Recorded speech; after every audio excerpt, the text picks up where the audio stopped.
All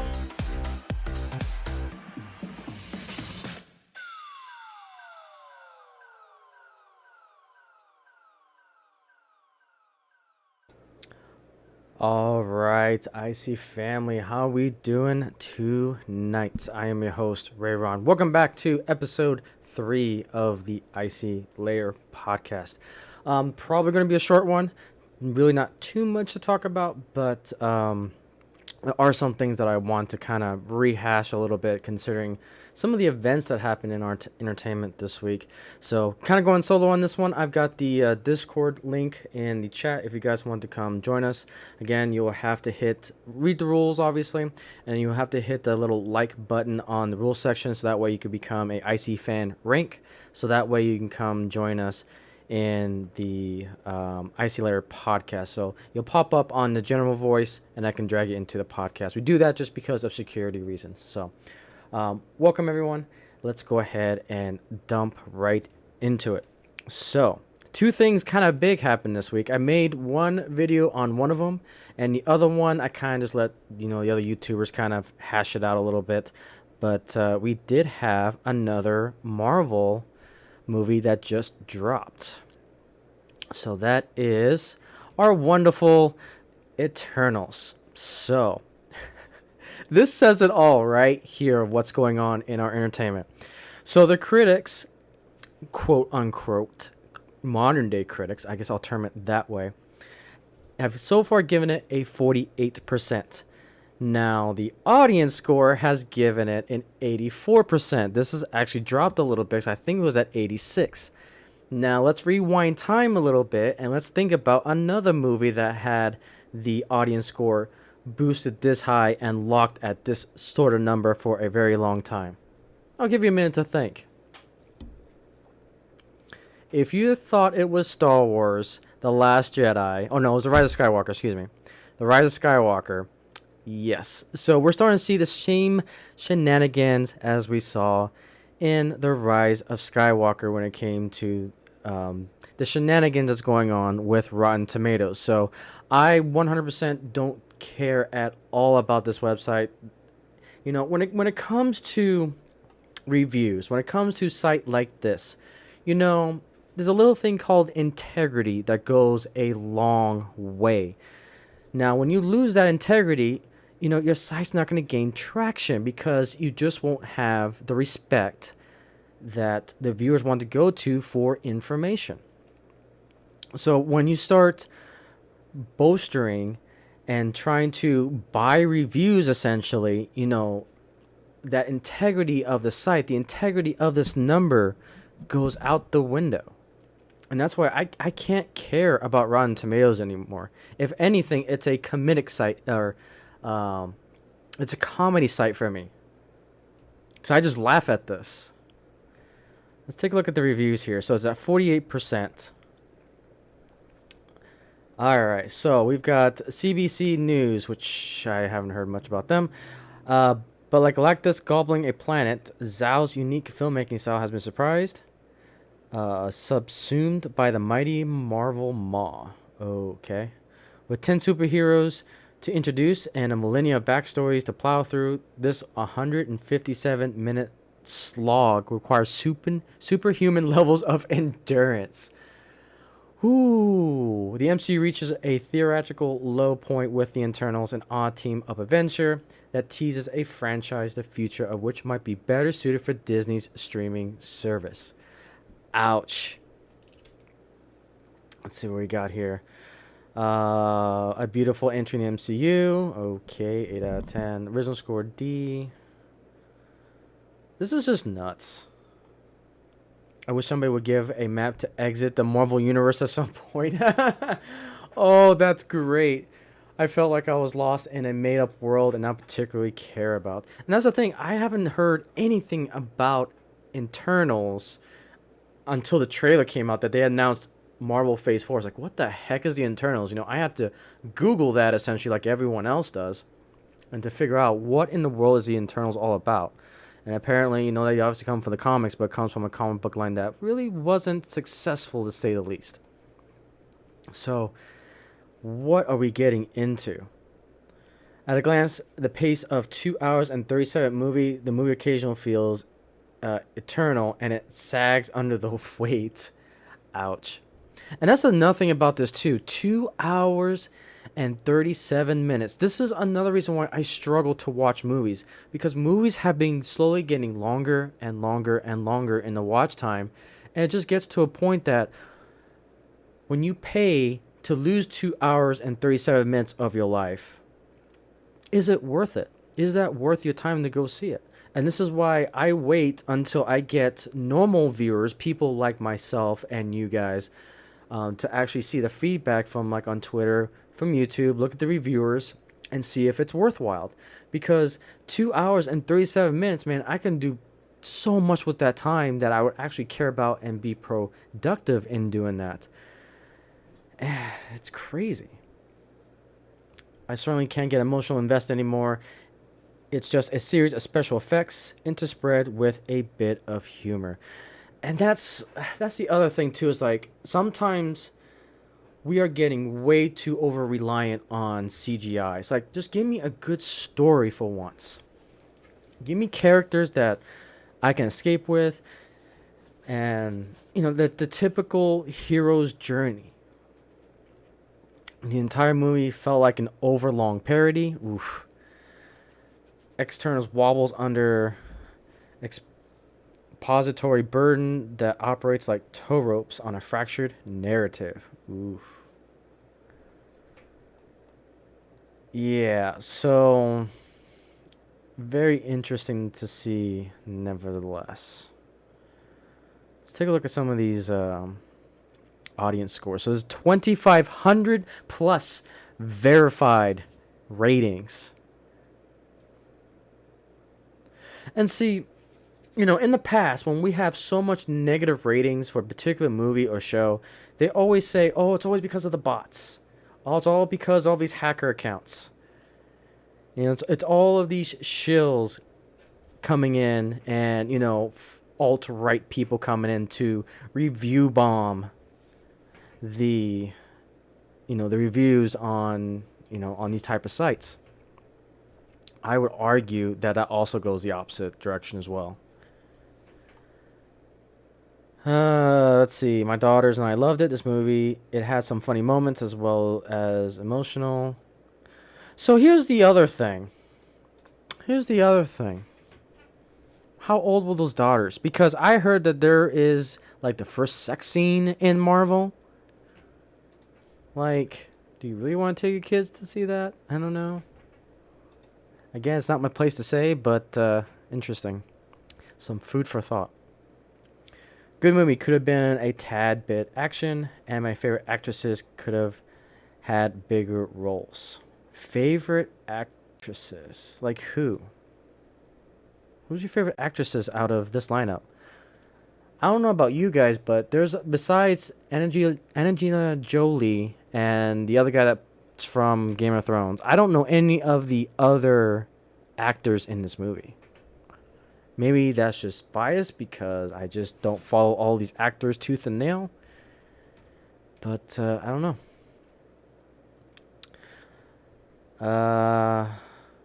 Dwayne J. The Rock? Is that Dwayne Johnson, The Rock? The Rock commented on this? Interesting. Very interesting.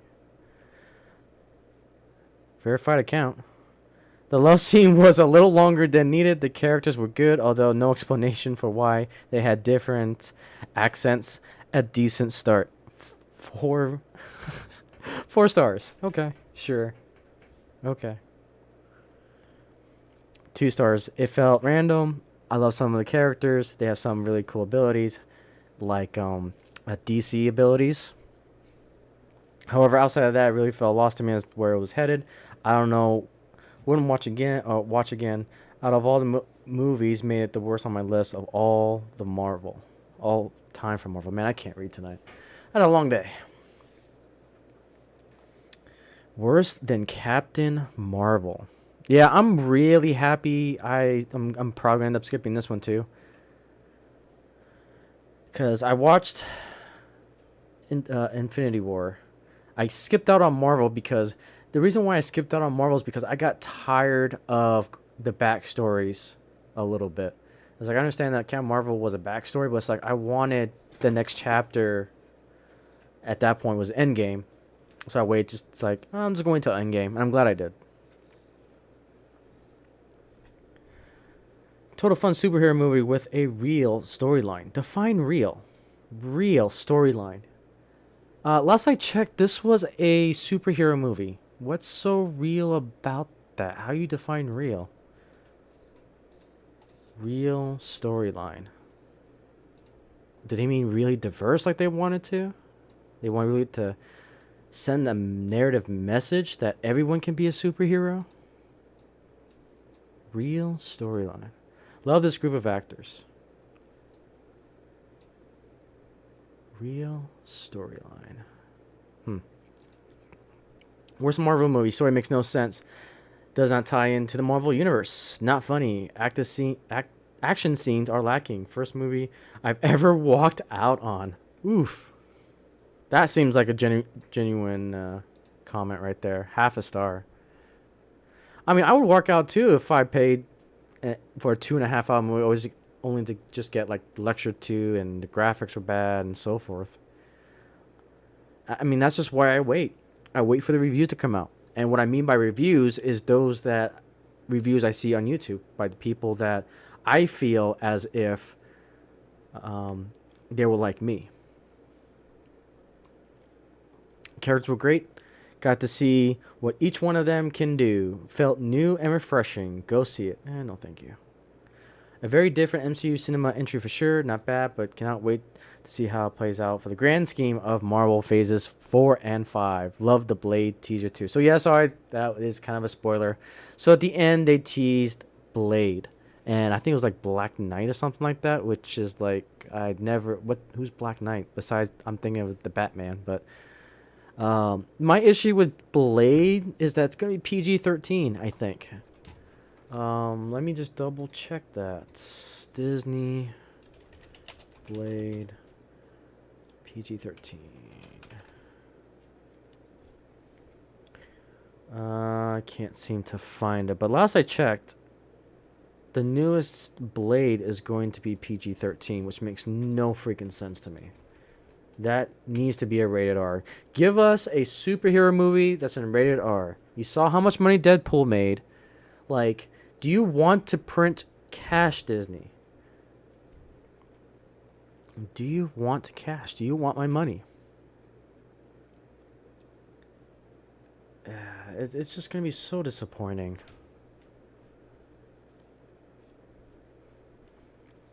Alright, let's see what we got here. I thought this was an amazing film filled with heart and spectacle. Love the humor and world building. Great addition to the MCU. Okay. Even though the superheroes look like clones of, or I should say, the discount Dollar Tree version of DC superheroes. Caitlin F. I think there was a good balance of story, character development, and fighting action scenes. It's definitely not like the Marvel movies of eras past, but I think that's a good thing. Not like a... What? It's definitely not like the Marvel era. Yeah, but I think that's a good thing. You're telling me you don't want more Captain America, more Iron Man? I guess I'm just biased when I say that. I would definitely want more Captain America, more proper Thor, proper Guardians of the Galaxy. I would definitely like a more proper Doctor Strange, too. That's like one of the superheroes that I'm really fascinated about is Doctor Strange, because I like the... As much I have my biases towards time travel, I don't like time travel in theory. I do like Doctor Strange's character with time travel, though. That has intrigued me. But again, I generally, for the record, I do not like time travel. I think it's really tough to do from a writing standpoint.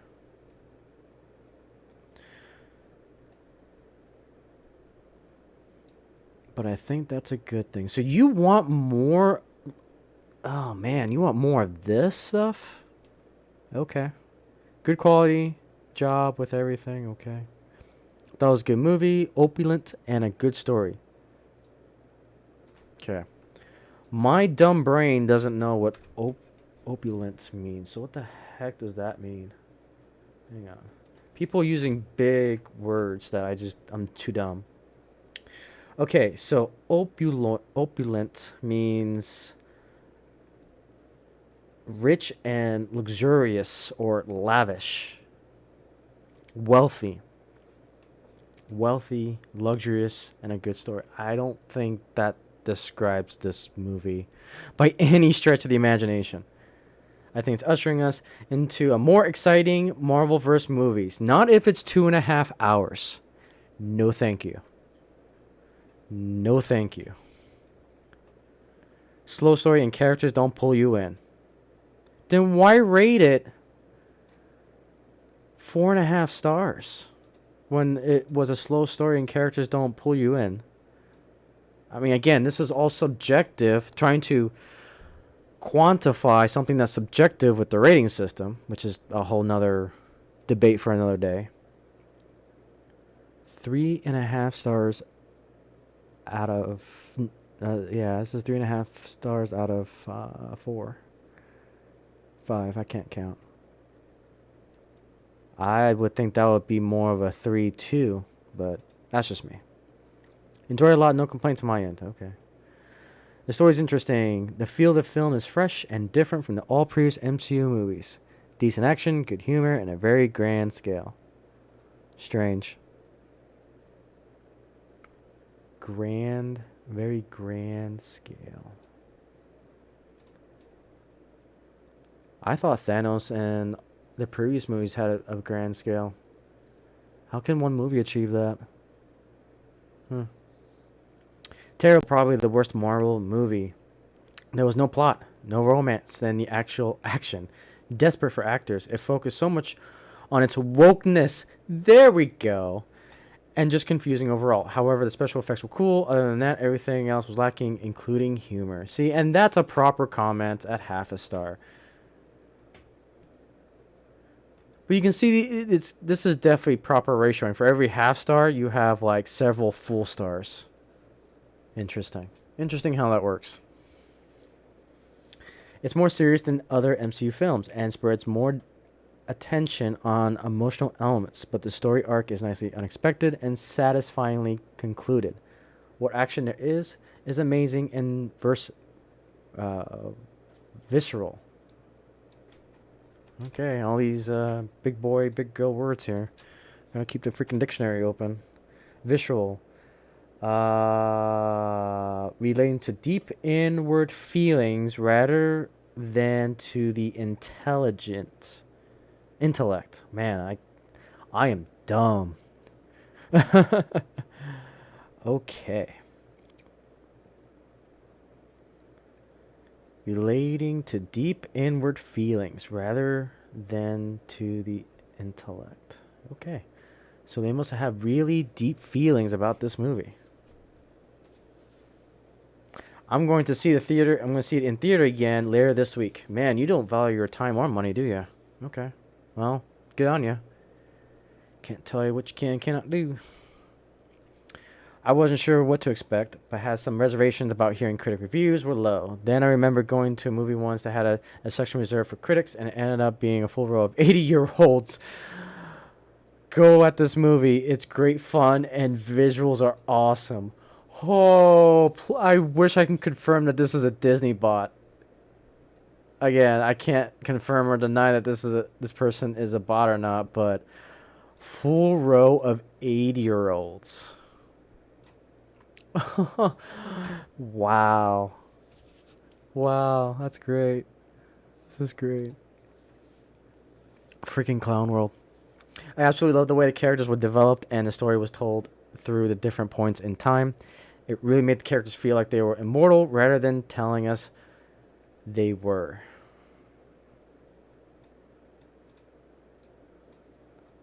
Why would you have a full team full of immortals? What's the stakes in a movie if you don't have a proper villain?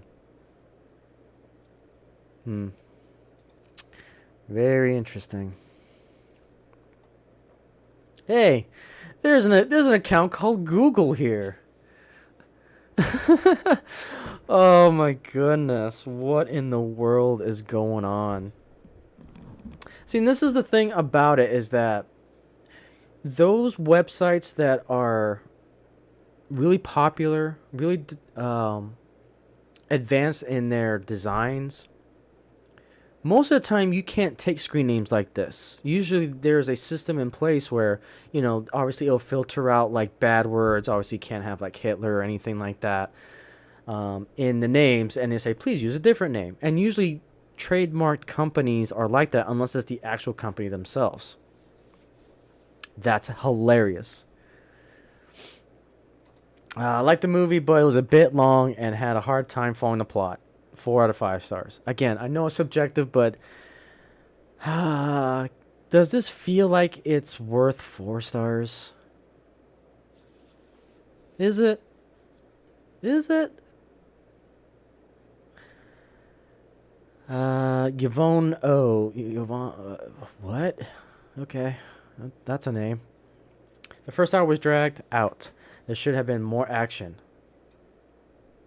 There should have been more action. Again, 4 out of 5 stars for there should have been more action.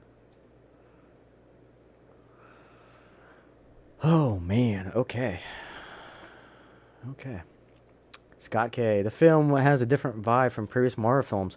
Great visuals, too many characters to fully develop. But I definitely felt a connection with several of them. Definitely felt a connection with several of them. Felt a connection. Okay then. The film nibbles at some profound questions about humanity. Loved being back in the theater. More, please. Yes, Daddy Disney. Someone likes Daddy Disney. Definitely a fresh entrance that offers something different from any other Marvel film. Magnificent score, and the relationships between each character is unique and believable. Yeah. Believable. Okay. If you think a person that's flying around like Superman with laser beams coming out of their eyes is believable, then sure. However, some answers raise unnecessary questions, and sometimes the logic feels messy. But you just said up here that it's unique and believable, but at times it's logic and feels messy. I feel like that's a direct contradiction. Oh, yeah. Okay, a good watch regardless. So, you just told me like believable, but it's a good watch even though it's logic and feels messy. Okay, you have weird tastes. Don't listen to the reviews. Go see it yourself. It's amazing. Gilgamesh, Makara, and Druid are my top 3 faves. I can't even pronounce half of these, let alone Iron Man, Captain America, Thor. These 3, okay, out of the entire MCU categories, to include, Xavier from X-Men that we haven't even seen in MCU yet. That's more on the Fox side. Spider-Man, Spidey-Man. You pick these 3 as your faves? Now, maybe this person's saying that's the favorite in this movie, but if you're talking the whole MCU, whoa, okay. Sure. Then why aren't the toys selling well? Why do we have bad reviews? I don't know. In terms of definitely different, a good time. Better than what critics are saying, but it might a little slow for some. Still better than Thor 1 and 2 and Iron Man 3. I heard that's debatable. So here's the thing. I liked Thor 1. I don't remember a darn thing about Thor 2. I think that was the Dark World. Man, I gotta start rewatching some of these movies. Iron Man 3 I did not like. It was, yeah. Interesting. And probably even the first Captain America. What? And so you're saying that the Internals is better than the first Captain America? Absolutely disagree. I love the first Captain America. Winter Soldier is my favorite, but even the first Captain America was really good. I think it would have benefited from being a Disney Plus series instead of a movie. However, that's a fair statement.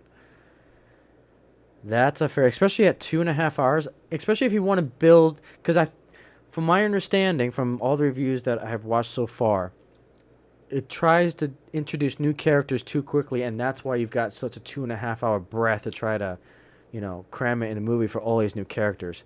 Now, if we would have seen a Disney Plus series building up each individual character, like maybe, let's say, like how The Boys did it, maybe. I mean, I know it went really off the rails in season 2, but I think it could have been a good, like, The Boys feel a little bit, and give me, like, our content too, Disney. This could have been your direct competitor to The Boys that Amazon have. I mean, do you want to make money?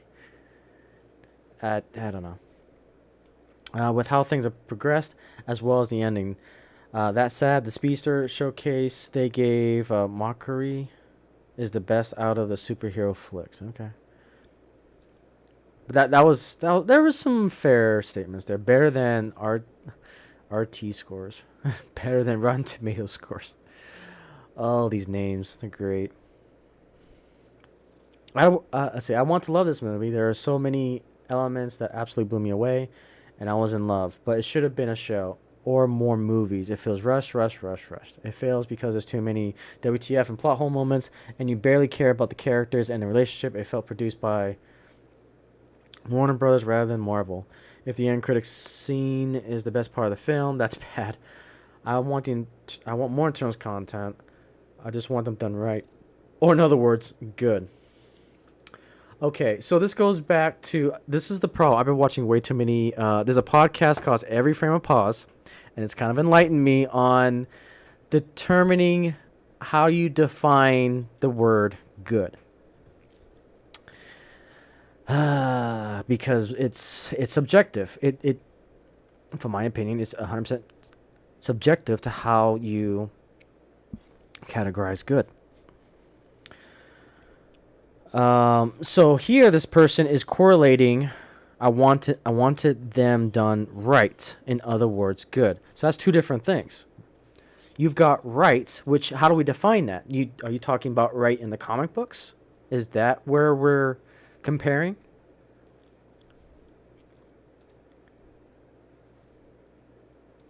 And then what's your level of good?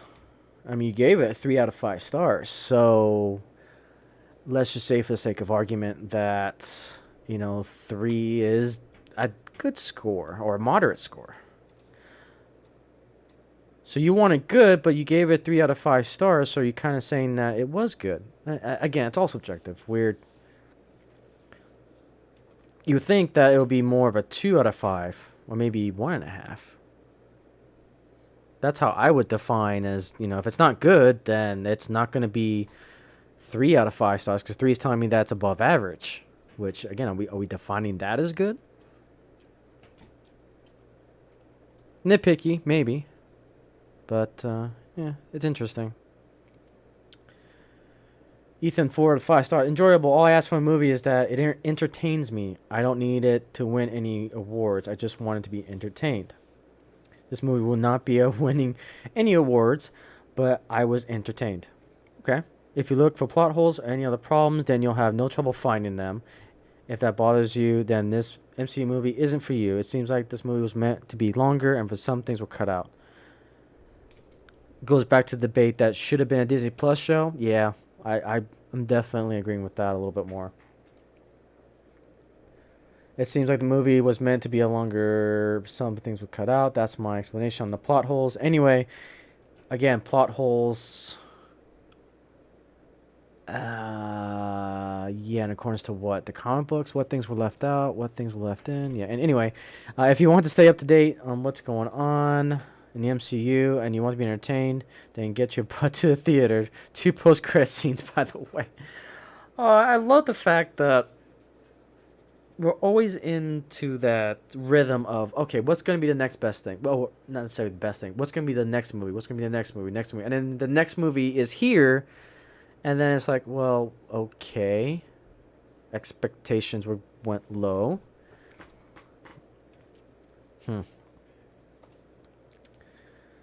Yeah, so I mean, it feels like this one is a genuine comment.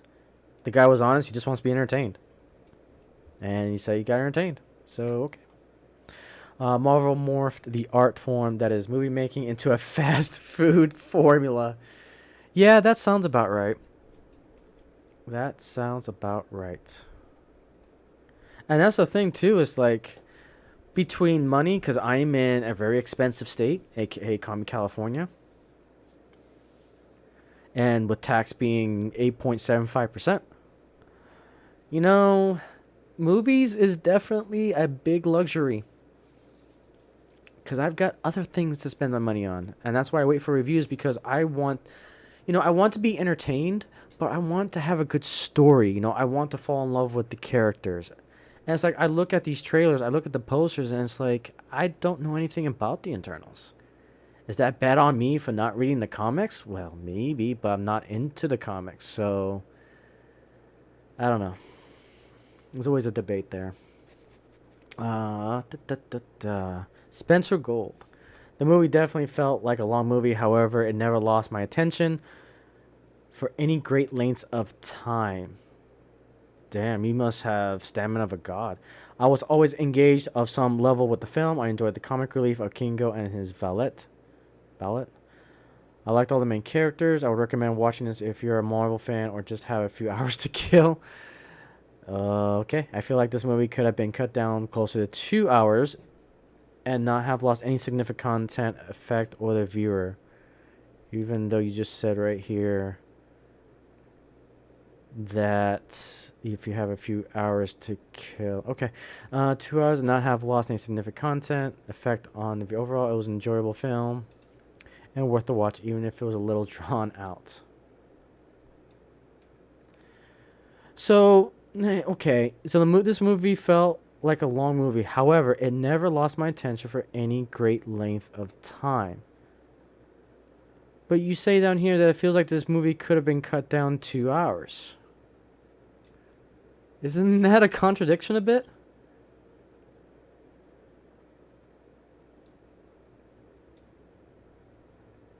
Huh.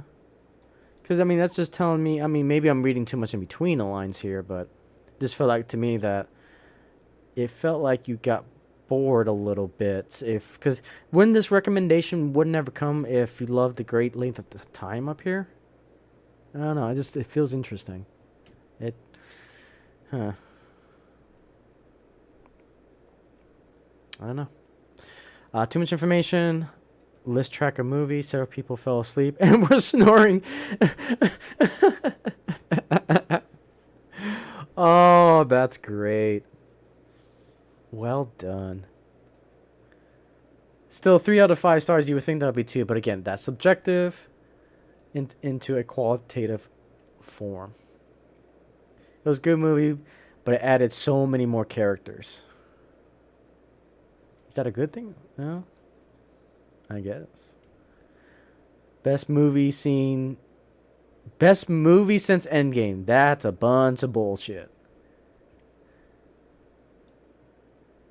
There's no Captain America. There's no Thor. There's no Black Panther. There's no Spider-Man. I mean, yes, I'm biased towards those type of individual characters because they're much more well known. However, I don't know anything about the internal characters.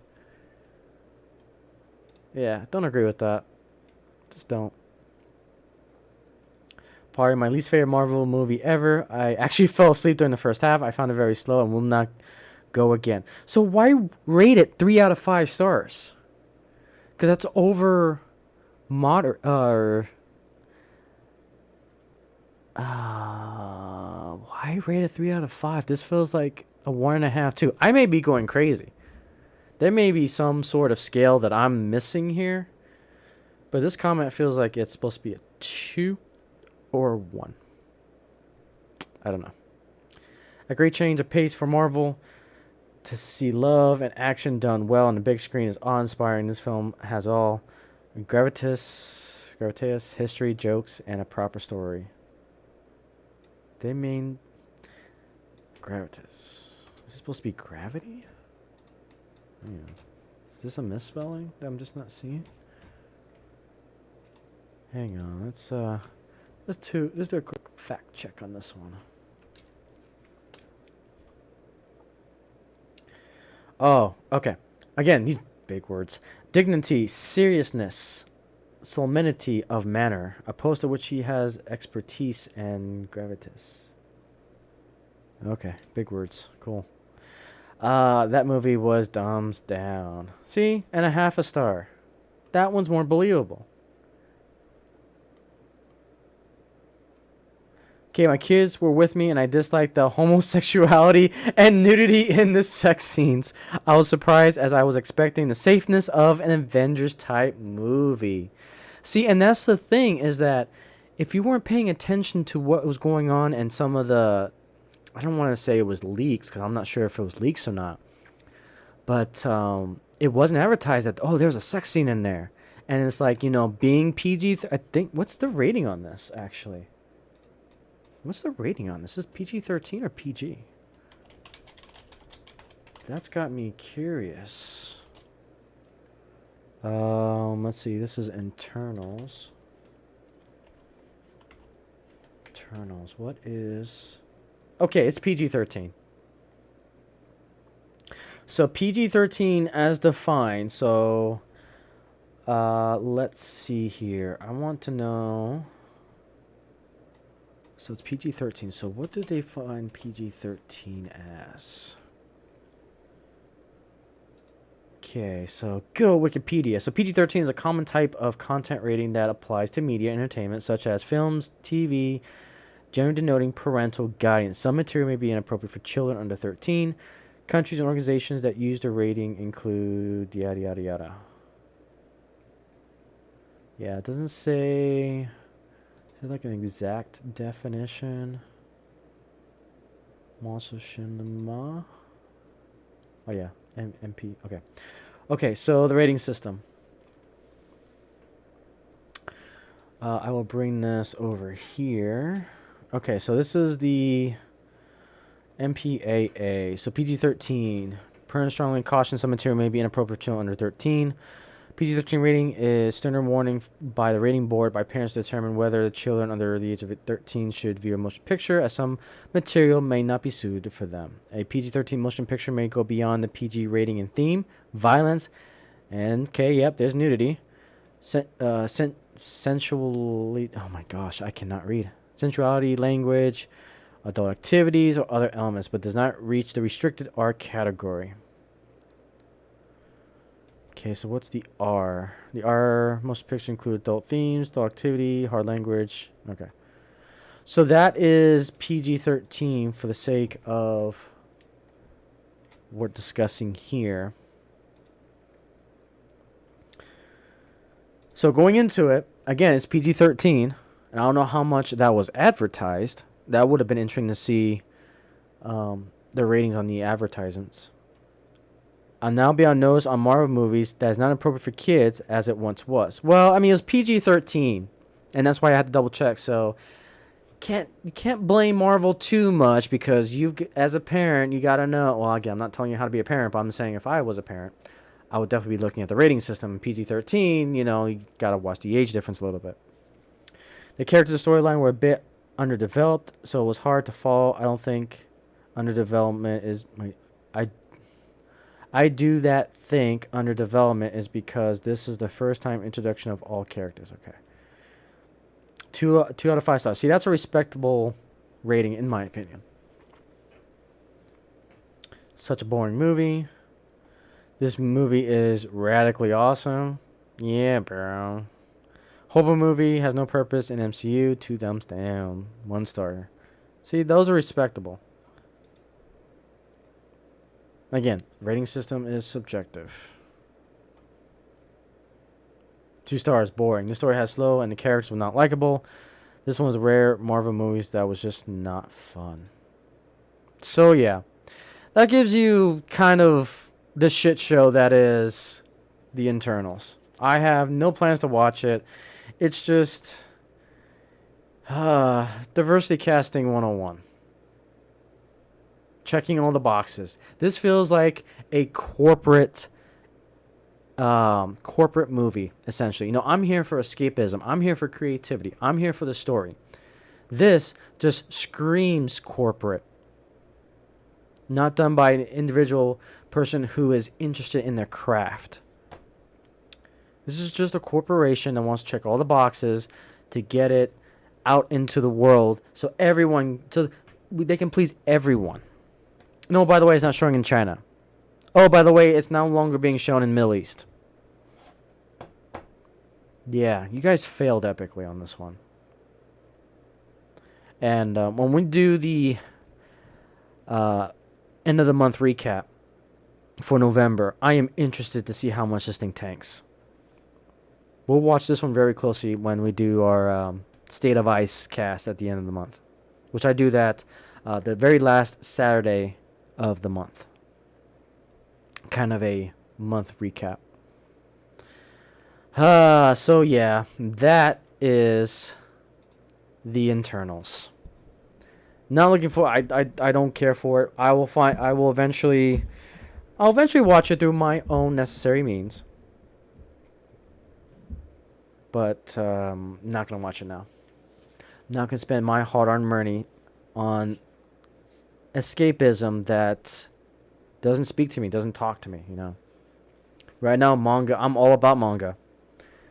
I am rereading essentially the Sailor Moon manga because a good old Lady Gravemaster and Lethal Lightning got me back into it when they started their casting. It's like, I need to reread this series because, again, it's all about good stories, all about characters that I can fall in love with. Not necessarily correlate with me, but just escape from reality a little bit and just go into this fantasy world. I can't get into these movies nowadays. It's just it's a struggle. It is a struggle. Okay, and then the other thing that I really wanted to talk about, let's see. Let's get a good article here.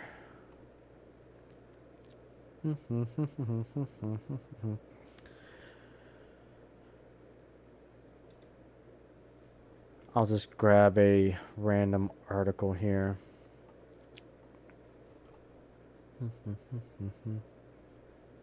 Yeah, sure. Let's take a look at this, what this article has to say. Alright, so over the week, I think it was this week, we've got the latest trailer of the Book of Boba Fett. Let's take a look at what this article has to say. So this is from Film School Rejects. So again, take it for what it's worth. The Book of Boba Fett could finally free us from the Skywalkers. Star Wars Explained is our ongoing series where we... let's see. Is that what the article starts? Yeah. Okay, you can go home again unless you live in Star Wars. Here you can return to Tatooine over and over because there's never been a more beautifully rich hive scum of villainy. We want to relive our first trip to Mos Eisley's Cantina. We want to be among the Walrusmen and Hammerhead chaps. Okay, just by reading this is all about the member berries. And that's one of the issues I've had about this trailer.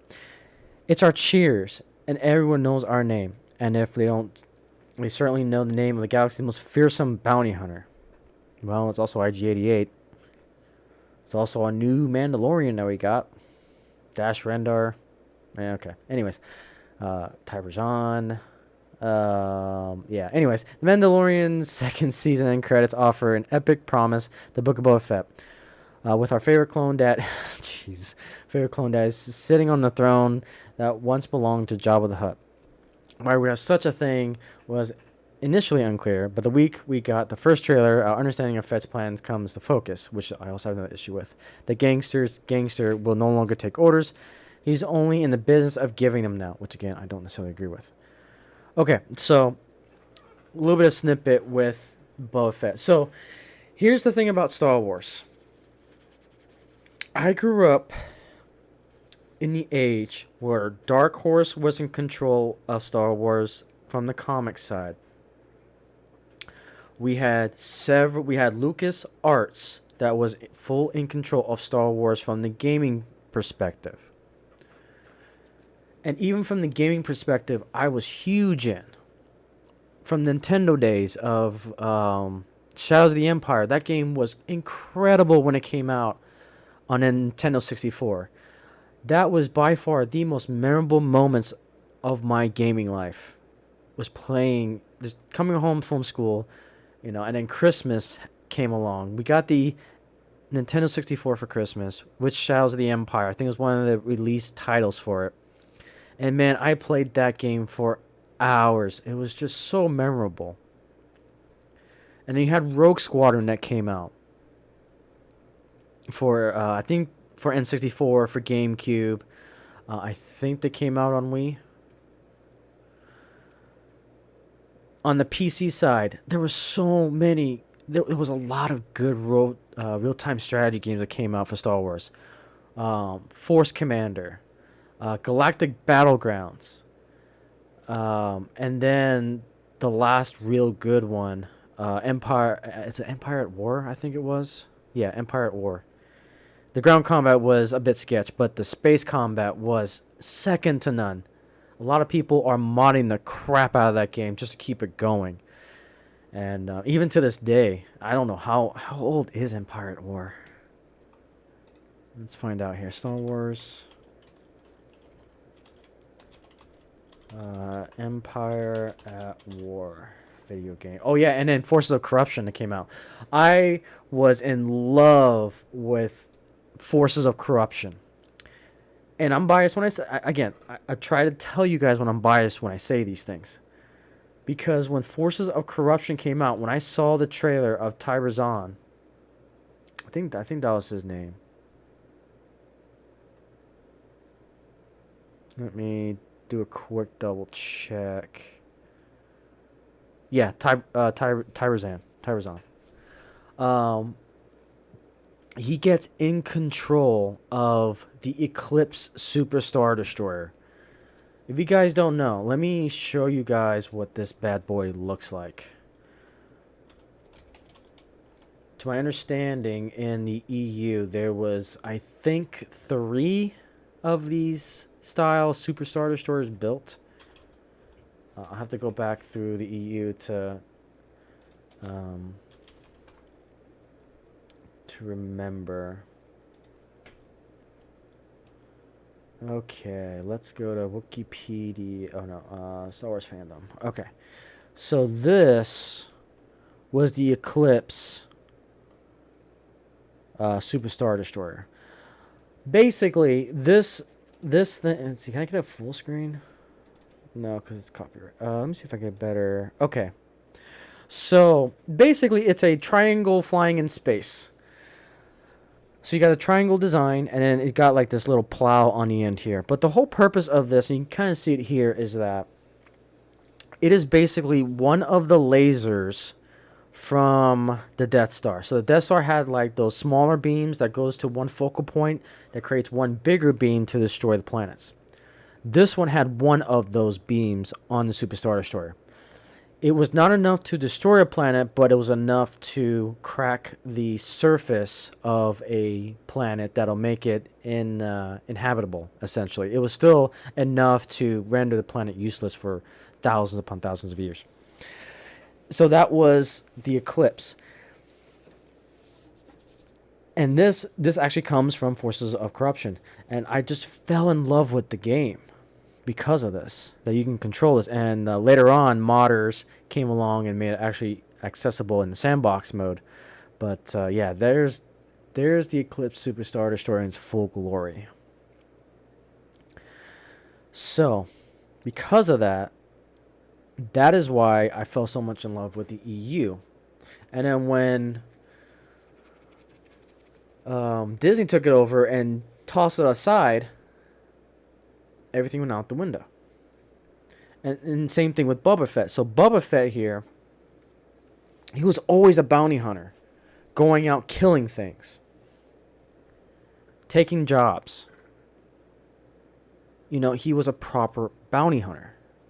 Here, I think they have 100% retconned what he does. He was never a criminal lord. Again, he was a bounty hunter to go out and hunt and kill people. Wasn't a crime lord. So I think what Disney is doing is they're tapping into what hasn't been created from the EU, and we're going back and going through this rehash. So this whole trailer felt like it was from episode 1. Again, I did a video on this for my Icey thoughts, but I'll say it again here. I always ask the question, what's the point? What is the whole point of this? Because the whole trailer felt like it came from episode 1. Okay, he's going to be a crime lord, and he's taking up his helmet in public when he knows he could probably get ambushed or shot. Again, from a tactical perspective, this seems redonkulous. Does he not remember what happened to his father? I mean, it drives me nuts. It just drives me nuts. I was going to say that he had his helmet off and got chopped off, but no, he had his helmet on. But beyond the point, I don't think this is the Boba Fett that I remember. And of course, if you haven't read the EU, then this perspective then may be your standard for Boba Fett. Which is, there's no harm, no foul. It's just, it's just not for me. And then the other thing is that originally, to my understanding, George Lucas's vision for episode 7, 8, and 9 was going to be the criminal underworld. And was going to be with Darth Maul leading that in the criminal underworld. In the Disney lore, Darth Maul is now dead long before Boba Fett takes over from Jabba the Hutt. So if you guys will have to watch Star Wars Rebels to really understand that. It's a cluster, to say the least, for Darth Maul. They should have never brought him back, but they did.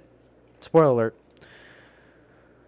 Anywho, so we have Boba Fett here, who's going to be a crime lord, which is obviously what Darth Maul was supposed to be in 7, 8, and 9. So now that I think they're taking that story and that concept and applying it to now Boba Fett to create another series for this. And it's tough for me to love this. It's like I said in my videos, my heart says, yes, it's Star Wars. Yes, it's Boba Fett. Yes, it's Slave One. But then my brain says, no, that's not the Boba Fett you remember. That's not Slave One anymore. It's now Boba Fett Starship or the Fire Spray. Gina Carano got fired. What Boba Fett should have been is now the Mandalorian. So now the Mandalorian's going to be the bounty hunter in title. And now we're going to have Boba Fett the crime lord. And try to build up this empire. Again, we don't know what he's doing, but we can only suspect that he's going to be building a criminal underworld. But, yeah. And then we have our sidekick here. I don't even remember the name of this important character, which I don't remember. So, yeah, important. Yay. I'm concerned. I'm going to wait for the reviews to come out because I just don't want to waste my time. Star Wars, for me, I am going back to the EU. I bought my copy of Heart of the Jedi, and I'm reading through it. And the Heart of the Jedi, that book that came out on Amazon illegally, that I was able to get a copy of, thank goodness. The first chapter did what the first 3 seasons couldn't, or the first 3 episodes couldn't do, and what Mandalorian couldn't do. They reunited at the end of chapter 1 of Heart of the Jedi. They reunited Han, Luke, and Leia, and Chewie. And I was super happy when I read that. I'm a couple chapters in because I'm kind of focusing on manga right now, but I'll I'll eventually get back to Hollow the Jedi, but that book did what I wanted Episode 7 to be. I wanted to see the rise of the New Republic. I wanted, to see, eventually, hopefully get to see Thrawn and get to see, what's those aliens in the EU? Anyways, in the EU, there's like this alien race that invades the galaxy, and the name will come to me. I'll Google it if I have to, but they were immune to Force. They were Force immune, which pretty much destroyed the galaxy. It was quite an event, and it's like I wanted to see that in theaters. I wanted to see that, even the short stories. We probably won't get that now, and that's just a sad thing. There's so much good stories, good lore, good, just so much good stuff, and it breaks my heart when I think about Force Awakens, The Last Jedi, and Rise of Skywalker. What could have been, for Star Wars. And I wonder, can that franchise be saved? I don't think so. They will need a new owner, and that's probably not gonna happen in my lifetime. But we do have the books, and that's where I'm going. Star Wars for me is going to go back to the Dark Horse, going to go back to expanded universe, or what's now called Legends. That's where my Star Wars is at. It's like I want good entertainment, and I know it's gotten to the point where I've got to find it, and that's where I'm going. So I'm probably going to end up doing a book review, but book reviews are a little bit harder to do than manga, just because, it's basically a couple movies worth of content in one book, and that's kind of hard to review on a video format. I would have to do almost like a full book report type of thing. So, but yeah, I look at the Book of Boba Fett, it's like, this is just Disney. This is just Disney's fan fiction. Slave One's not Slave One. It's not the politically correct fire spray, because now we're interjecting our political correctness from this world into our escapism content. And when I see that, it breaks the escapism for me, and it's like, I don't want to watch it. I don't want to watch it. Yeah, and it goes back to the question, what's the fucking point? What's the point in this? And then that brain says, oh, the point is content. Consume.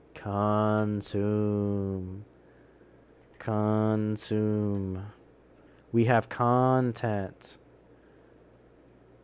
See, and you wonder why YouTube, Twitch, Twitter, Facebook, all these social media sites, why we go to them, why we have two-way conversations on these platforms. Content creators can create great stories almost as fast or as faster than some of these corporate people nowadays. I just look at these independent comic book creators. Look at these live streamers, YouTubers. And what's nice about it is that, depending on the size of the channel, you can almost give instantaneous feedback and see it change the next day. Can't do that with a big corporation. The best metaphor that I've always heard is that, big corporations, they're like a ship. It takes forever for them to turn. Whereas we can almost turn on a dime. So, that's my little rant about Book of Boba Fett. I'm disappointed. Star Wars was something that I really, really loved. And just playing all those games, it grew up with me, It's just one of those things that, as I aged, so did Star Wars. One of my first movie experience, and it probably was actually my first movie experience that I can remember, was A New Hope Special Edition. I was again, I'm showing my age a little bit here, but I wasn't born when the original Star Wars stuff came out in theaters, but I do remember the special edition. That's what got me into it, was the special editions, and that's why I'm kind of grateful for them, because I got to see Star Wars come out, proper Star Wars come out in theaters, even though it was special editions. But I remember my father and I, we were watching the original cut on VHS to see what they did with the special editions, and we would point out all the differences that we make. Hashtag solo shot first, or Han shot first.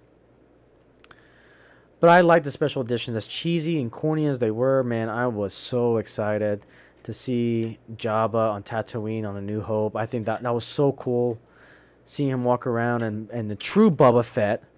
You know, that Boba Fett was there with his helmet on, not this joke that we get with his helmet off in the open, a tactical warrior.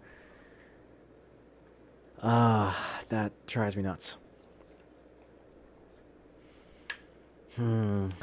Remember when you got to see the Millennium Falcon flying out of Mos Eisley on Tatooine? That was the other problem I have with this trailer. Where is the world building in this? Again, story, we got to have foundation. Part of that foundation is world building. I want to know the world that our characters are in. It's part of that escapism, to make it feel like we're in the character's shoes a little bit. Where is that in this trailer? Great, we're on the same effing planet, Tatooine. I am so sick of Tatooine. And here's the thing. You know, I play a lot of Star Wars The Old Republic. They made Tatooine look good, because, you know, it's thousand years before, several thousand years before, you know, the original trilogy, but it felt like a different style planet. Here, it's like, oh great, it's just member berries everywhere. Give us some more worlds to explore. I mean, again, we kind of got that in The Mandalorian, but I want more of it. Let's build up the world. But again, you know why Disney won't do that? And again, this is all speculation. It's because of royalties. If they go to a named planet and you know, they made X amount of money because this episode went to this planet that's already been, you know, copyrighted by the original stuff, you know, they're going to probably have to pay royalties on that. So might as well keep it to one planet with all the member berries so they get their best bang for their buck, versus, you know, building out Coruscant and all these other places. But again, they probably have to pay royalties somewhere. So Disney has to create different planets and so forth. It's sickening. It's just freaking sickening. Sorry, it just makes me so mad that we had this great world, great universe, and it's being underused for the sake of money. I mean, it's the reality.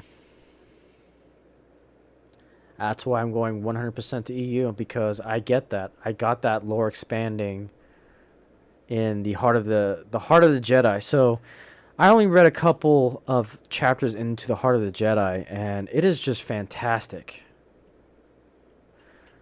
We got world building in the first few chapters.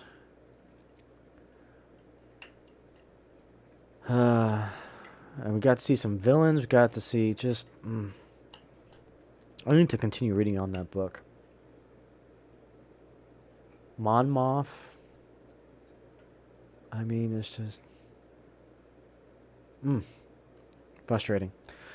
But yeah, so that is the Book of Boba Fett. I did do a full breakdown of the trailer on a separate video on his channel, so go check that out if you want more opinions of what's going on with the Book of Boba Fett. So I don't feel like diving too much more into that. But yeah, guys, that was pretty much it for entertainment, as much as I have seen from my corner of the world. small sliver here on the internet. But trying to think if there's anything else that happened this week. I don't think there is. So yeah, things are progressing forward. I've got another manga review coming up. I'm going to be doing volume 3 of Sailor Moon. That one will be coming out soon on this channel. I'm about over halfway through that book, and I'm hoping to get it finished tonight to get a review out tomorrow.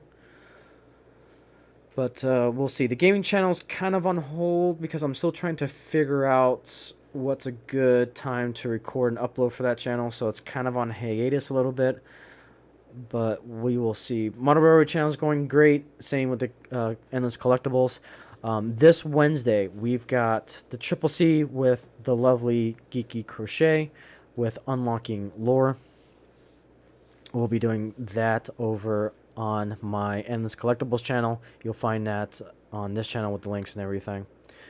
Got a few new things to show off. It's probably going to be mostly my Pop Vinyl collection. And we're actually getting pretty close to finishing all of my Sailor Moon collectibles. We've been doing it so much that we're pretty much done with showing off everything that I have. But we'll see. It'll probably be a two-parter for November and December. But some other things to take note come after in 2022. I'm actually moving IRL. I'll be doing my own version of Cal Exit. And once we get closer to the new year, my content's going to slow down drastically, especially on the model railroading side and the collectible side. They're going to be slowing down a lot. Because obviously I got to pack all that stuff up long before I start the plan to move. So, but content will ramp up on my Instagram and on this channel just to give you guys a lot more vlogs and so forth. So, subscribe if you want to stay up to date in all the latest and greatest stuff that I do on my channels. So, with that, guys, my voice is definitely getting sore and starting to lose it a little bit, so I'm going to go ahead and call it a stream. Thank you guys so much for watching in the future or in the present. And with it, guys, I'll see you on the next episode. See you next week.